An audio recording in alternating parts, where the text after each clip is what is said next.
Terima kasih Anda masih di iNews Sore pemirsa. Komisi Pemberantasan Korupsi menetapkan 3 orang anggota DPRD Kabupaten Ogan Komering Ulu, Sumatera Selatan sebagai tersangka korupsi di lingkungan Dinas PUPR periode 2024-2025. KPK menyita barang bukti sebesar 2,6 miliar rupiah.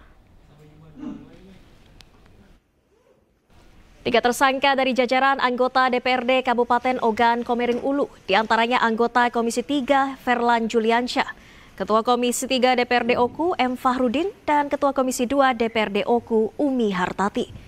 KPK juga menetapkan Kepala Dinas PUPR Nopriansyah sebagai tersangka bersama 2 orang tersangka dari pihak swasta berinisial MFZ dan ASS. Ke-6 tersangka diduga secara bersama-sama melakukan korupsi di lingkungan Dinas PUPR Kabupaten Ogan Komering Ulu. Dalam operasi tangkap tangan sebelumnya, penyidik menyita uang tunai sebesar 2,6 miliar rupiah. Pada bulan Januari 2025, dilakukan pembahasan RAPBD Oku tahun anggaran 2025 agar RAPBD tahun anggaran 2025 dapat disahkan. Beberapa perwakilan DPRD menemui pihak pemerintah daerah. Kemudian pada pembahasan tersebut, perwakilan dari DPRD meminta jatah pokir seperti yang diduga sudah dilakukan. Kemudian disepakati bahwa jatah pokir tersebut diubah menjadi proyek fisik di Dinas Pekerjaan Umum dan Perumahan sebesar 40 miliar rupiah dengan pembagian nilai proyek sebagai berikut. Ya, jadi ini adalah perubahan ya untuk bisa merubah RAPBD yang ada di Kabupaten Oku.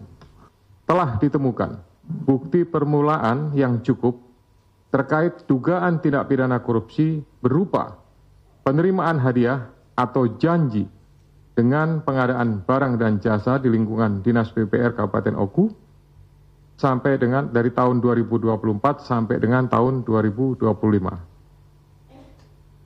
Selanjutnya, semua sepakat untuk dinaikkan ke tahap penyidikan dan menetapkan status tersangka terhadap FJ, anggota DPRD Kabupaten Oku, bersama-sama dengan MFR, kemudian UM, dan NOP selaku Kepala Dinas PUPR Kabupaten Oku yang diduga melanggar pasal 12 huruf A atau pasal 12 huruf B dan pasal 12 huruf F dan pasal 12 huruf B besar Undang-Undang Nomor 31 Tahun 1999 tentang pemberantasan tindak pidana korupsi.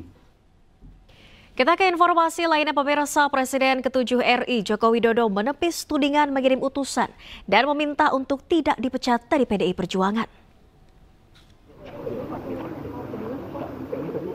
Kepentingan menyuruh utusan untuk datang ke PDIP dan meminta agar dirinya tidak dipecat. Jokowi juga menyebut selama ini diam meskipun difitnah dan dicela.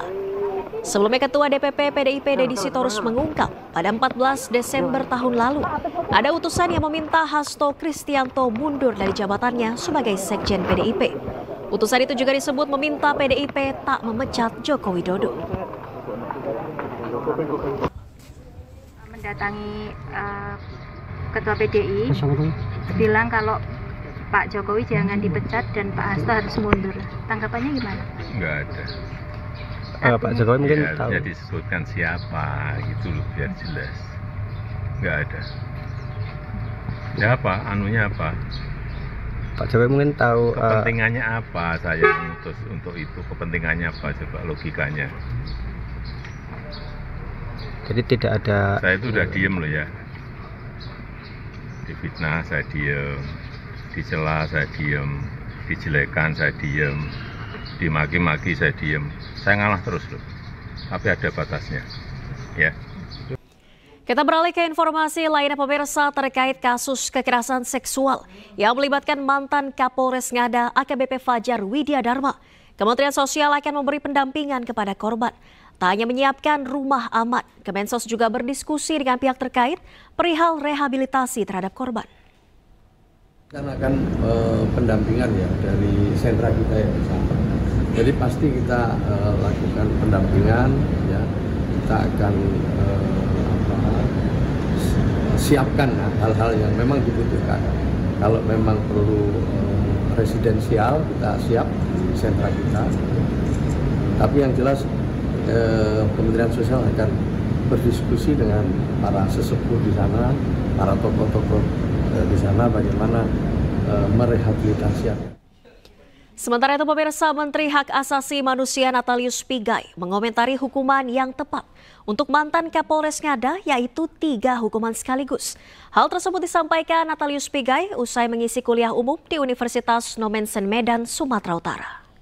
Saya bilang ada 3. Yang pertama adalah hukuman disiplin, pencopotan jabatan, yang kedua pidana, yang ketiga adalah kode etik. Sebelumnya pemirsa, mantan Kapolres Ngada ditetapkan menjadi tersangka kasus kekerasan seksual. Ironisnya dari 4 korban, 3 diantaranya di bawah umur.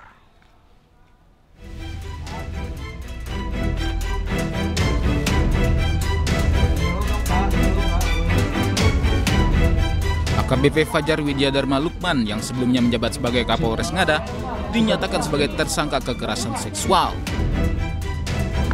Setelah sempat ditahan, tersangka dihadirkan di Mabes Polri. Prihatinkan, tersangka diduga melakukan pelecehan seksual ke 4 korban, di mana 3 diantaranya masih berada di bawah umur, yakni berusia 6 tahun, 13 tahun, dan 16 tahun. Sementara 1 korban lainnya berusia 20 tahun. Selain diduga melakukan pelecehan seksual dengan korban di bawah umur, tersangka juga diduga menggunakan narkoba dan merekam serta menyebarkan kegiatan asusila tersebut hingga ke situs porno luar negeri. Baik, terima kasih. Ditemukan fakta bahwa FLS telah melakukan pelecehan seksual dengan anak di bawah umur sebanyak 3 orang dan 1 orang usia dewasa. Antara lain, saya akan menyebutkan anak 1, anak 2, dan anak 3. Ya. Anak 1 usia 6 tahun, anak 2 usia 13 tahun, anak 3 usia 16 tahun, dan orang dewasa dengan inisial SHDR usia 20 tahun. Sehingga ini bisa diketahui pada konteks sebagai anak dan orang dewasanya. Kemudian tanggal 24 Februari 2025 ini sudah dilakukan penanganan perkaranya oleh Divpropam dan telah ditempatkan secara penempatan khusus. Polisi telah melakukan pemeriksaan terhadap 16 orang saksi dari peristiwa ini. Jakarta, Tim Liputan iNews melaporkan.